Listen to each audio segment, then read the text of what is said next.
예화를 하나 말씀을 드릴 거예요. 한 남편이 아내에게 이런 말을 했대요. 여보, 결혼한 지 20년이 지났는데 당신은 하나도 변하지 않았어. 남편이 아내에게 결혼한 지 20년 지났는데 하나도 안 변했어. 어쩜 그래? 그러니까 아내가 정말요? 너무 기뻐요. 너무 기뻐. 정말 고마워요. 라고 답했대요. 그때 남편의 대답이 뭔지 아세요? 변하지 않은 게 문제예요. 변하지 않은 게 문제예요. 20년 전에 그 고집센 그 모습 그대로 어떻게 20년이 지났는데도 그 고집이 하나도 안 변거든요. 그랬다고 합니다. 저는 이 외화를 들으면서요 이런 생각을 했어요. 우리 모두 변화에 대한 양면적인 감정을 좀 가지고 있구나 이런 생각을 했어요. 어떤 것은 변하지 않기를 바라고요. 또 어떤 것은 변하기를 간절히 바라요. 오랫동안 변하지 않는 나쁜 습관들, 개선되지 않는 건강, 나아지지 않는 경제적 어려움, 회복되지 않는 관계들, 우리는 이런 것들을 보면서 이런 게 왜 변하지 않지? 왜 내 경제적인 상황이 바뀌지 않지? 왜 관계가 좀 개선되지 않지? 우리 이런 생각들 많이 하고 때로는 절망하기도 합니다. 그런데 오늘 우리가 함께 나눌 이 가나의 혼인잔치, 우리가 너무나 잘 알고 있습니다. 이 가나 혼인잔치의 이야기는 이런 우리에게 놀라운 희망의 메시지를 전달해줘요. 변하지 않는 나의 삶에, 변하지 않는 우리의 관계, 이 관계 가운데, 내 삶 가운데 희망의 메시지를 준다는 것이에요. 이 갈릴리 가나라는 곳은요, 나사렛에서 북동쪽으로 약 13km 정도 떨어진 아주 작은 마을입니다. 예수님의 제자 중에 나다니엘이라고 제자가 있어요. 그 나다니엘의 고향이기도 한 곳이 이 가나예요. 이 작은 마을에서 예수님은 공생애를 통틀어 첫 번째 이적을 일으키시는 사건이 바로 오늘 가나의 혼인잔치예요. 이 유대인의 혼인잔치를 잠깐 말씀을 드리면, 유대인의 혼인잔치는 단순히 우리가 그냥 잠깐 1시간 하는 결혼식과는 좀 다릅니다. 보통 일주일간 계속되는 큰 축제였어요. 온 마을 사람들이 함께하는 이런 공동체적인 축제, 행사입니다. 그래서 누가 결혼을 한다, 그거는 그냥 잠깐 그 집안의 행사가 아니라 온 공동체의 축제이고 행사이기도 했다는 거예요. 특히 포도주는 단순한 음료가 아니라 그 축제의 기쁨과 축복의 상징이 바로 포도주였습니다. 포도주는 하나님이 주시는 기쁨과 풍성함을 나타내는 아주 대표적인 것이에요. 그래서 그 잔치에는, 축제에는 하나님의 기쁨과 소망인 그 풍성함의 상징인 포도주가 빠질 수가 없었던 거였어요. 그런데 이런 중요한 잔치에 포도주가 떨어진다는 것은 단순한 실수나 계산착오의 문제가 아니라는 것이죠. 이 주인들, 가족들에게는 평생의 수치가 될 수 있는 굉장한 큰 문제였어요. 당시에 중동 그 지역의 관습상 손님을 제대로 대접하지 못하는 것은 바로 가문의 명예에 실추되는 행동이었습니다. 특히 혼인잔치에서 그런 일이 발생한다면 그 신랑 신부뿐만 아니라 모든 가족들이 불명예라는 딱지를 갖게 되는 것이죠. 바로 그런 위기의 순간에 바로 예수님이 계셨던 것이죠. 이 요한복음 기자는 이 사건을 단순히 기적이라고 부르지 않아요. 오늘 보면 11절을 보면 예수님께서 일으킨 것을 그냥 물이 포도주로 변하는 기적이다, 이렇게 변하지 않고, 이렇게 기적이다 이야기하지 않고 뭐라고 하지 아세요? 표적이라고 이야기해요. 예수님께서는 야, 물이 변해서 포도주가 된 것은 기적이다가 아니라 표적이다라고 이야기해요. 표적은요, 그 자체로 끝나는 것이 아니라 더 깊은 영적인 진리가 있어요. 마치 화살표와 같아요. 첫 번째 기적은 그냥 뭔가 이루어져서 기쁘다 끝이지만, 표적은 무언가를 가르치고 있다는 거예요. 그래서 오늘 이 가나의 혼인잔치가 무엇을 가르치고 있는지 오늘 말씀을 통해서 좀 볼 겁니다. 이 마리아는, 오늘 본문으로 돌아가서, 이 마리아는 이 절망적인 상황 가운데, 포도주가 떨어져 버린 이 상황 가운데 자연스럽게 예수님께 문제를 가지고 와요. 뭐라고 그러냐면 포도주가 떨어졌습니다 라고 이야기를 해요. 이 말 속에는 그냥 핑계를 대는 것이 아니라 깊은 신뢰가 담겨져 있는 말인데, 30년 동안 예수님과 함께 살면서 예수님이 어떤 분인지를 알고 있었던 것이죠. 물이 포도주로 변한 기적은 단순한 이 물질의 변화를 넘어서 하나님께서 우리의 삶에 행하시는 아주 근본적인 원리를 보여주는 것과 같아요. 하나님은 불가능한 상황을 가능으로 바꾸시고 절망을 희망으로 바꾸시고 부족함을 풍성함으로 바꾸시는 아주 대표적인 예와 아주 대표적인 표적이 바로 오늘 이 가나의 혼인잔치예요. 더 놀라운 것은 하나님이 오늘 본문에서 예수님께서 만드신 포도주가 그냥 평범한 포도주가 아니었다는 거예요. 10절 하반절을 보면 지금까지 좋은 포도주를 두었도다 라고 이야기를 해요. 바로 최상급을 이야기하는 것이겠죠. 연회장조차도 깜짝 놀랄 정도로 품질이 뛰어난 포도주였다 라고 이야기를 해요. 이것이 무엇을 이야기하겠습니까? 우리는 이렇게 얘기하죠. 제가 다이어트를 다짐해요. 다이어트를 다니면서 오늘은 막 한 3만 보를 걸어요. 이틀, 3일, 4일, 일주일을 막 3만 보를 걸어요.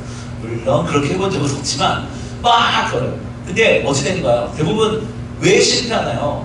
그 첫날의 기분이 점점 갈수록 어떻게 돼요? 없어지잖아요. 밤에 절대 야식을 먹어야지. 제가 며칠 전에도 야식을 안 먹겠다고 했잖아요. 어김없이 밤에 뭔가를 먹어요. 네, 우리는 뭔가 하지 말아야지, 해야지 다짐을 하지만 그게 끝까지 가는 것이 아니라 점점 줄어든다는 것이 약해진다는 것이죠. 저만 그런가요? 아니잖아요. 우리 모두 새해 첫날에는 내가 성경 일독을 해야지 하지만 성경 일독을 완성하는 사람이 이렇게 많지가 않아요. 우리는 무언가 결심을 하지만 점점 뒷심이 약해지죠. 근데 하나님께서 하시는 방식은 그렇지 않다라는 거예요. 하나님께서 일하는 방법은 처음에는 짠 멋있고 나중에가 초라해지는 것이 아니라 늘 한결같이 풍성하다는 것을 오늘 이 가나의 혼인잔치를 통해서 우리가 깨달을 수 있어야 되는 거예요. 오늘 이 말씀을 통해서 변화는 하나님의 언어입니다 라는 말씀의 제목으로 우리에게 위로가 되고 소망과 힘과 능력이 되는 귀한 저와 여러분이 되시기를 주님의 이름으로 소원합니다. 우리 첫 번째로 좀 볼 것은 위기 속에서 드러나는 하나님의 기회예요. 오늘 요한복음 2장 3절 말씀이에요. 우리 다 같이 한번 읽어보겠습니다. 시작. 포도주가 떨어지니라. 예수의 어머니가 예수에게 이르되 저들에게 포도주가 없다 하니. 아멘. 이 포도주가 떨어졌다 무엇이겠어요? 바닥이 났다라는 거예요. 잔치집에 꼭 있어야 할 것이 바닥난 상황이에요. 당연히 있을 거라고 생각했던 것이 바닥난 거예요. 당연히 있어야 되는 것이 바닥이 난 거예요. 여러분 우리의 삶에서도 좀 생각을 해보죠. 우리의 인생에서 경험하는 모든 종류의 부족함들을 오늘 본문이 상징하고 있어요. 포도주가 당연히 있어야 되는데 없어진 것처럼 우리 삶 가운데 당연히 있어야 될 것들이 바닥이 나는 경우들이 있어요. 무엇을 이야기하냐면 우리가 가지고 있는 기쁨은 우리의 인간적인 기쁨은 바닥이 날 때가 있어요. 무언가 돈을 가졌어요. 무언가 먹을 것이 생겼어요. 먹고 나면 돈을 쓰고 나면 그것이 바닥이 나잖아요. 그럼 우리는 아쉬운 것이죠. 또 우리는 인생에서 관계가 바닥이 날 수 있어요. 어제까지 너무나 친했던 A라는 사람이 오늘은 원수보다 못한 관계로 바뀔 때도 있고요. 너무나 필요했던 관계가 계속 유지되는 것이 아니라 그 관계가 우정이 점점 더 바닥이 날 때도 있어요. 여러분 건강은 어떤가요?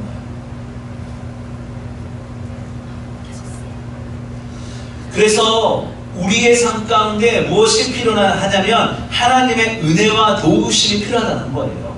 우리는 한결과 같이 무엇인가를 유지할 수 있는 힘이 없어요. 하지만 날마다 풍성케 하시는 하나님의 은혜를 의지하며 나아가는 수밖에 없다는 거예요. 하나님은 우리의 모든 부족함을 아시고 채워주시는 분이시기 때문이에요. 우리 시편 23편 1절에 우리 한번 읽어보겠습니다. 시작. 여호와는 나의 목자시니 내게 부족함이 없으리로다. 아멘. 우리의 삶, 이게 무엇이겠어요? 우리의 삶에 사랑이 부족하고 능력이 부족하고 지혜가 부족하고 때로는 희망마저 부족해 보이는 순간들 반드시 만납니다. 하지만 그런 위기의 순간이야말로 하나님의 개입하시는 경험할 수 있는 아주 좋은 기회예요. 여러분 기회를 반대로 하면요 위기예요. 위기. 우리의 삶에서 영적인 포도주가 우리의 삶에서 관계의 포도주가, 우리의 삶에서 사랑의 포도주가 바닥이 날 때 있어요. 그럼 여러분 누구에게 가시겠습니까? 여러분, 내 마음에 영적으로 바닥이 나 있어요. 체력적으로 영과 육이 바닥이 나 있어요. 여러분 누구에게 가시겠어요? 관계적으로 바닥이 나 있어요. 누구에게 털어놓으시겠어요?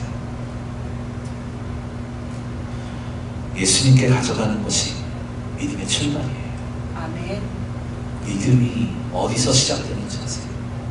주님 앞에 내 삶을 가지고 갔을 때부터 시작합니다. 그리고 그 믿음을 증명해내는 사는 사람.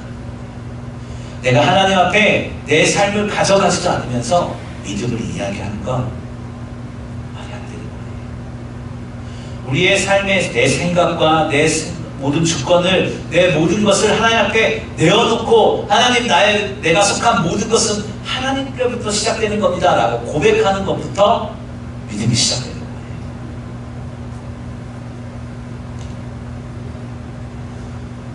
오늘 본문의 마리아는 문제 앞에서 절망하는 것이 아니라 예수님께 나왔죠. 오늘 본문 요한복음 2장 4절과 5절 한번 읽어보겠습니다. 시작. 예수께서 이르시되 여자여 나와 무슨 상관이 있나이까? 내 때가 아직 이르지 아니하였나이까? 그의 어머니가 하인들에게 이르되 너희에게 무슨 말씀을 하시든지 그대로 하라. 아멘. 예수님께서 내 때가 아직 이르지 아니하였다라고 이야기를 해요. 근데 마리아는 하인들에게 무슨 얘기를 하냐면 5절 말씀처럼 그가 너희에게 무엇이든지 시키는 대로 해라 라고 이야기를 해요. 이게 어떤 이야기냐면요, 우리 출애굽기 19장 8절 말씀이에요. 우리 한번 읽어보겠습니다. 시작. 백성이 일제히 응답하여 이르되 여호와께서 명령하신 대로 우리가 다 행하리니 모세가 백성의 말을 여호와께 전하매. 아멘. 이 마리아가 한 것이 하인들에게 명령한 것이 어떤 거냐면, 출애굽기 19장이 어떤 내용이냐면, 이스라엘 백성들이 이제 시내산 앞에 도착을 해요. 그래서 하나님께서 모세를 통해서 이 새롭게 언약에 대해서 이야기를 하세요. 이제 이스라엘 백성과 하나님이 언약을 맺어요. 그러면서 이것은 조건부 언약이라고 이야기를 하는데, 무엇이냐면 하나님을 믿으면 살고 믿지 않으면 저주. 너희가 하나님을 의지하면 나 여호와를 의지하면 살 것이고 그렇지 않으면 죽을 거야 라고 하는 그 언약을 맺거든요. 그래서 너희가 나를 따르면 나의 말씀에 행하고 지키고 마음에 새기면 내가 너를 지켜줄 거야 라는 그거거든요. 이 똑같은 말이에요. 이 마리아의 고백이 어떤 거냐면 무엇이든지 시키는 대로 해라. 그러면 응답이 있을 거다 라는 것을 깔고 있는 거예요. 즉 순종의 고백과 일맥상통한 얘기인데, 시키는 대로 해라 라는 것이 무엇이냐면 절대적 순종을 이야기하는 거예요. 여러분, 기적은요 순종을 통해서 이루어져요. 단순히 예수님을 신뢰하라 이런 게 아니라 그분의 말씀을 따를 준비를 해야 되는 거예요. 여러분, 마리아가 시키는 대로 해라 라고 했을 때 그 하인들이 따랐잖아요. 하나님의 은혜를 경험하기 위해서는 순종이라는 준비가 필요하다는 거예요. 하나님의 은혜를 경험하며 살고 싶다면 내 삶에 하나님의 말씀에 대한 순종의 준비가 필요해요. 순종이라는 준비가 필요하다는 거예요. 하나님의 말씀을 준비하지 않으면서 그 말씀을 따라가지 않으면서 어떻게 하나님의 은혜를 보겠어요? 이스라엘 백성들이 광야 생활을 할 때 추위와 더위와 이런 것들이 교차해서 고난을 당했어요. 그때 하나님께서 무엇을 하셨나요? 구름기둥과 불기둥으로 그들을 지키셨잖아요. 그럼 하나님의 살아계심을 어떻게 알 수 있었느냐? 눈만 들어도 알 수 있었다는 거예요. 눈을 들었을 때 하나님의 역사하심과 인도하심과 동행하심을 볼 수 있었다는 거예요. 순종이라는 건 나의 삶을 하나님의 말씀을 보는 것부터 시작하는 것이고, 내 삶의 문제를 하나님께서 지키실 것이다 믿는 것으로 시작하는 것이고, 내 삶 가운데 하나님의 말씀을 드러내고 살려고 하는 순종으로부터 시작한다는 거예요. 아멘. 그래서 순종이라는 준비가 필요한 거예요. 만일 우리가 인생의 위기를 만났을 때 그 위기를 하나님께서 새로운 기적을 행하실 기회로 바라볼 수만 있다면, 그리고 마리아처럼 절대적인 믿음으로 하나님의 말씀에 순종할 수가 있다면 우리는 놀라운 변화의 역사를 경험하는 거예요. 내가 원하는 방식이 아니라 주님이 원하는 방식이에요. 우리의 삶을 예수 그리스도께 맡김으로 그분께 우리의 삶을 위탁하며 순종하는 거예요. 우리의 삶을 위탁하는 거예요. 조금 더 말씀을 보면 순종을 통해서 일어나는 본질의 변화에 대해서 좀 이야기를 해볼 거예요. 요한복음 2장 7절 말씀 우리 한번 읽어보겠습니다. 시작. 예수께서 그들에게 이르시되 항아리 안에 물을 채우라 심지어 앞에까지 채우니. 아멘. 예수님은 하인들에게 유대인의 정결 예식에 쓰이는 6개의 그 돌 항아리를 물을 채워라 라고 말씀하시죠. 이게 각각 두세 통씩 들어가는 큰 항아리였으니까 그 신학자들 이야기를 대략 500에서 700리터쯤 됐다고 이야기를 해요. 그런데 여기서 우리가 좀 주의해서 보아야 될 단어가 있어요. 채우는 것. 이 단어가 무엇이겠어요? 완전히 충만이지. 에베소서 3장 19절 말씀 우리 한번 읽어보겠습니다. 시작. 그 너희와 길이와 높이와 깊이가 어떠함을 깨달아 하나님의 모든 충만하신 것으로 너희에게 충만하게 하시기를 구하노라. 아멘.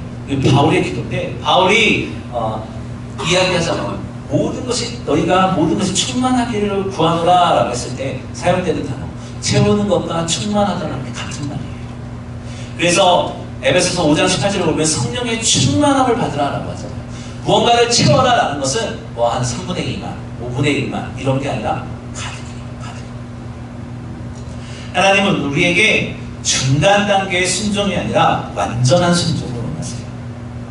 구약에 보면 나만 장군의 이야기가 나와요. 열왕기하를 보면. 근데 나만 장군이 나병이 걸렸어요. 그러자 요단강에 7번 들어갔다 나왔다라고 하는 들어왔다 나왔다 해라 라는 엘리사의 말에 처음에는 물음표를 해줘요. 그런데 결국 그가 온전히 완전히 순종했을 때 그가 나음을 입었다는 거예요. 오늘 본문에 하인들은 왜 물을 채워야 하는지 이해하지 못했을 거예요. 그런데 그들은 순종했다는 거예요. 그리고 그 다음에 예수님께서는 2장 8절을 보면 이제는 떠서 연회장에 가져다 주어라 라고 말씀을 하시죠. 단순히 물을 깃는 것이 아니라 능동적으로 행동하는 것을 이야기하는 거예요. 여러분, 순종이라는 것은 때가 되면이 아니에요. 지금부터예요. 나부터, 작은 것부터 지금부터 하는 게 순종이에요. 하나님의 은혜를 경험하고 싶으십니까? 그러면 지금부터 하나님의 말씀을 따라 살아야 돼요. 지금부터 내 마음에 비워진 항아리를 주님의 은혜로 채워야 돼요. 야고보서 2장 17절에는 행함이 없는 믿음은 그 자체가 죽은 것이라고 했습니다. 변화는요, 기다리기만 해서 일어나는 것이 아니에요. 믿음의 행동이 필요하다는 거예요. 하인들이 그 물을 떠서 연회장에 가져갔을 때 놀라운 일이 일어나죠. 물이 포도주로 바뀌는 것이고 그것도 아주 좋은 것으로 바뀌죠. 여기서 우리가 좀 생각해야 될 게 있어요. 여러분, 변화와 변신의 차이를 좀 생각을 해봐야 돼요. 만약 이 물이 포도주로 변하는 것이 단순한 변신이었다면 그냥 물이 포도주처럼 보이기만 했을 거예요. 마치 무대 위에 마술사가 마술하는 착시를 일으켜서 마술을 하는 것처럼. 그런데 그렇지 않죠. 연회장의 그 포도주를 맛보고 2장 10절에 보면 이런 우리 한번 이렇게 말을 하고 있어요. 한번 읽어보겠습니다. 시작. 말하되 사람마다 먼저 좋은 포도주를 내고 취향에 맞을 것을 내거늘 이제는 지금까지 좋은 포도주를 두었다 하니라. 네.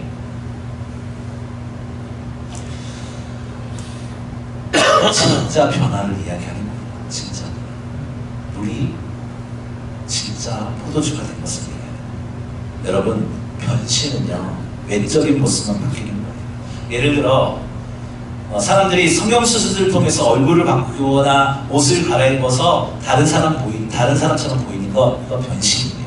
제가 한 번은 길을 가는데 지금 이렇게 정장을 입고 있으니까 딱 길을 가다가도 목사님 하는데 제가 모자를 쓰고 막 그냥 트레이닝 같은 거 입고 다니면 여러분 몰라보더라고요, 저를. 네, 이거 변신이에요, 변신. 여자분들이 화장하는 거 변신이잖아요. 다들 가볍게 화장해요 라고 하지만 저는 새벽에 여러분들의 얼굴을 알고 있어요. 네, 새벽 예배 때 보면 깜짝깜짝 놀랄 때가 있습니다. 그거 변신이에요, 변신. 그냥 다른 사람처럼 보이는 거예요. 하지만 아무리 변신을 한다고 해서, 아무리 치장을 한다고 해서, 아무리 화장을 한다고 해서, 아무리 귀금속을 멋있고 비싼 걸 찾는다고 해도 그 사람의 본질적 성격이나 인격은 그대로예요. 반면에 변화는요, 뭐겠어요? 본질 자체가 바뀌는 거예요. 애벌레가 나비가 될 때 그 외형뿐만 아니라 생활 방식과 먹이와 서식지까지 바뀌잖아요. 우리의 신앙생활에서도 이 변신과 변화의 차이는 매우 중요해요. 어떤 사람은요, 교회 가서 경건하다라고 이야기해요. 경건한 척해요. 연기해요. 예배 시간에 찬송도 부르고 기도하지만 교회 밖에서는 전혀 다른 모습을 보여요. 이건 변신이에요. 하지만 하나님이 우리에게 원하시는 것은 진정한 변화죠, 변화. 마음의 중심으로부터 생각의 패턴까지, 가치관까지 완전히 새로워지는 거예요. 아멘. 여러분, 변신을 잘하는 사람들은요, 어떻게 하면요, 비교를 잘해요. 변신을 잘하는 사람은요, 남의 흠을 먼저 봐요. 근데 변화가 앞선 사람은요, 사람들을 이해해줘요. 아멘. 하나님께서 우리 삶에 주시는 변화는요, 임시간 편이 아니에요. 하나님이 주시는 변화는요, 지금 내 무기력한 삶을 완전히 바꾸어 놓는 거예요. 하나님은 우리를 꾸미시는 분이 아니에요. 하나님은 우리를 꾸미시는 분이 아니라 빚으시는 분이에요. 하나님은 우리를 뭔가 멋있게 괜찮은 척 보여주게 치장시켜 주시는 분이 아니라 우리의 몸과 마음을 빚으시는 분이시고, 우리를 만들어 가시는 분이시고, 우리를 인도하여 주시는 분이에요. 아멘. 그래서 변신은 순간의 환상이에요. 여러분, 그런 거에 속으면 안 돼요. 이단에 왜 속는 줄 아세요? 그 순간의 환상에 속는 거예요. 그런데 진정한 변화는요, 영원한 시작을 알리는 거예요. 예수 그리스도, 오직 예수 그리스도만을 의지할 때 진정한 변화가 시작되는 거예요. 물이 포도주로 변한 것은 단순히 맛이 달라졌다 이런 뜻이 아니에요. 성질이 바뀌고 쓰임이 달라지고 기쁨의 통로가 되는 거예요. 우리 고린도후서 5장 17절 말씀 우리 한번 읽어보겠습니다. 시작. 그런즉 누구든지 그리스도 안에 있으면 새로운 피조물이라, 이전 것은 지나갔으나 보라 새 것이 되었도다. 아멘. 네, 이게 무엇이겠어요? 우리가 예수 안에 있다면 우리의 허물과 우리의 연약함과 우리의 죄든 모든 것들이 새롭게 된다는 거예요. 우리의 죄가 예수 그리스도의 보혈로 덮어졌다는 거예요. 우리는 날마다 넘어지고 날마다 쓰러지고 죄를 짓지만 우리가 하나님 앞에 마음의 무릎을 꿇고 하나님 앞에 우리의 삶을 드릴 때 우리의 죄가 덮어졌다는 거예요. 그런데 우리는 남의 죄를 이렇게 들칠 때가 너무나 많이 있죠. 그리고 나의 들터진 죄를 감당하기 힘들어서 불을 낼 때도 많이 있죠. 여러분, 우리의 생각을 바꿔야 돼요. 우리의 고집을 바꿔야 돼요. 제가 너무나 감사한 게 요즘 교회에서 이렇게 봉사하실 때도 뭐 헌신하시고 봉사하실 때 참 열심히들 해주셔서 너무나 기쁘고, 사실은 아이스크림을 이렇게 하면서도 아까도 말씀드렸지만 내가 먹은 건 내가 낸다라는 생각이시지 자꾸 이렇게 헌금들을 하세요. 후원들을 하세요. 더 이상 안 해주셔도 돼요. 네. 여러분, 하나님의 교회는요, 우리가 기도하고 헌신하는 거지. 여러분, 하나님의 교회를 이루어가는 건 절대 내 혼자 힘으로는 안 되는 거예요. 우리의 삶이 우리의 공동체를 위해서 변화될 때, 내가 내 이웃을 위해서 변화될 때, 하나님을 위해서 내 삶이 변화될 때 이루어질 수 있는 거예요. 아멘. 그래서 우리가 새롭게 되는 거예요. 새롭게 된다는 건 네가 뭐 어떻게 뚱뚱한 몸이 갑자기 오늘 잠을 일어났더니 날씬한 몸으로 안 바뀌어요. 물론 그런 꿈은 꾸죠. 저도 네, 아침에 일어나면 한 5kg가 빠져있는 꿈을 꿔요. 절대 그런 역사는 하나님이 그런 일은 안 만들어 주시더라고요. 새롭게 된다는 건 그런 게 아니에요. 우리의 마음을 하나님께 내어놓고 말씀을 따라 살아가는 겁니다. 사랑하는 여러분, 제가 서론에서 말씀드린 그 부부의 이야기를 다시 한번 생각해 보세요. 20년 동안 변하지 않는 아내를 보면서 남편이 실망했던 그 이야기. 그런데 오늘 이 가나의 기적을 통해서 우리는 전혀 다른 관점으로 변화를 좀 생각해 봐야 되는 거예요. 변화는요, 하나님의 언어예요. 하나님은 변화를 통해 우리에게 말씀하시고 변화를 통해 당신의 영광을 드러내십니다. 그 서로의 예화에서 그 남편이 아내의 변하지 않는 모습에 실망했다면 하나님은 우리가 여전히 변하지 않는 것에 대해서 어떻게 하실까요? 실망하실까요?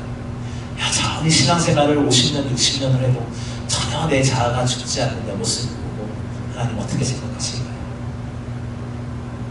그런데 여러분 실망하지 마세요. 하나님의 뜻은 절망이 없습니다. 오히려 우리의 고집스러운 옛 모습까지도 사랑하셔서 동시에 우리를 완전히 새롭게 만드시는 우리 하나님 되십니다. 우리 포도주로 변한 그 순간 모든 것이 바뀌어버렸어요. 하지만 그 변화는 물을 파괴한 것이 아니라 우리의 잠재력을 실현시킨 개념이에요. 마찬가지로 하나님이 우리에게 주시는 변화는 우리를 파괴하는 것이 아니에요. 하나님께서 우리에게 주시는 변화는 네가 어떻게 뭐를 쪼개가지고 내 인생에 뭐가 감당할 수 없는 무언가를 줘서 막 내 삶을 산산조각내고 아니요, 그렇지 않아요. 하나님께서는 우리 안에 숨겨진 하나님의 형상, 그 본래의 아름다움을 회복시키신 분이십니다. 창조 때부터 지금까지도 하나님은 새 일을 행하시는 분이에요. 혼돈을 질서로, 어둠을 빛으로, 죽음을 생명으로 바꾸시는 분이 하나님 되십니다. 우리 가나의 기적에서 가장 중요한 것은 변화가 외적인 환경이 아니라 내면의 본질에서 시작된다는 거예요. 항아리는 그대로였고 장소도 그대로였고 사람들도 그대로였어요. 하지만 무엇이 바뀌었느냐? 딱 하나, 그 안에 있는 게 바뀌는 거예요. 마찬가지로 하나님께서 우리에게 주시는 변화도 외적인 것에서 시작하지 않아요. 우리의 마음, 우리의 본질에서부터 시작합니다. 혹시 우리 20년, 30년, 40년을 살아오면서 나는 도무지 변하지 않는다고 체념하는 분이 계십니다.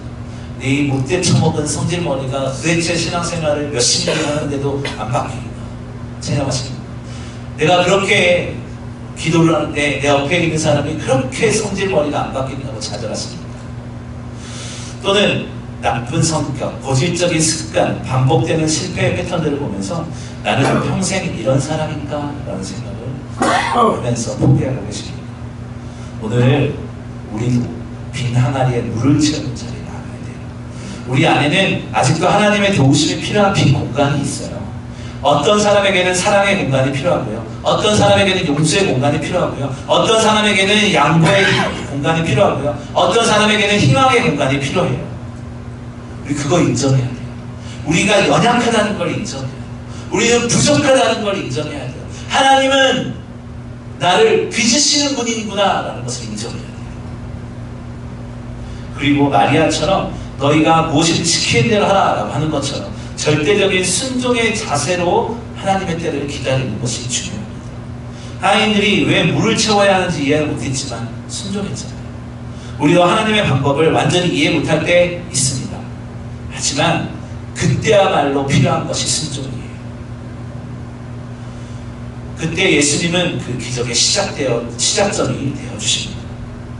그래서 우리의 마음 가운데 있는 변해야 될 것들 하나님께 이시는 주님 앞에 가지고 나오십시오. 그분은 물을 포도주로 바꾸신 분입니다. 그것도 연회장에 좋은 포도주를 주었다라고 감탄할 만큼 좋은 것으로 바꾸신 분입니다. 여러분의 가장 고질적인 문제까지도 가장 아름다운 간증거리로 바꾸실 수 있는 분이 바로 우리 주님 되신다는 거예요. 그래서 주님으로 인해 말씀을 기억하면서 주님의 말씀을 따라가면서 내 삶이 변화하는 것에 두려워하지 마세요. 변화는 하나님의 언어예요.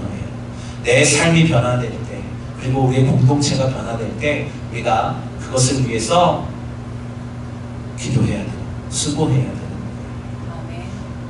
그 변화를 통해서 하나님은 내가 너를 사랑한다 라고 말씀을 하시는 것이고, 내가 너를 포기하지 않는다 라고 말씀하시는 것이고, 내가 너에게 최고의 것을 주고 싶다 라고 말씀하시는 것입니다. 하나님의 나라를 위해서 우리 변해야 돼요. 하나님의 뜻을 위해서 변해야 돼요. 하나님의 가정을 위해서 변해야 돼요. 하나님의 교회를 위해서 우리는 변해야 돼요.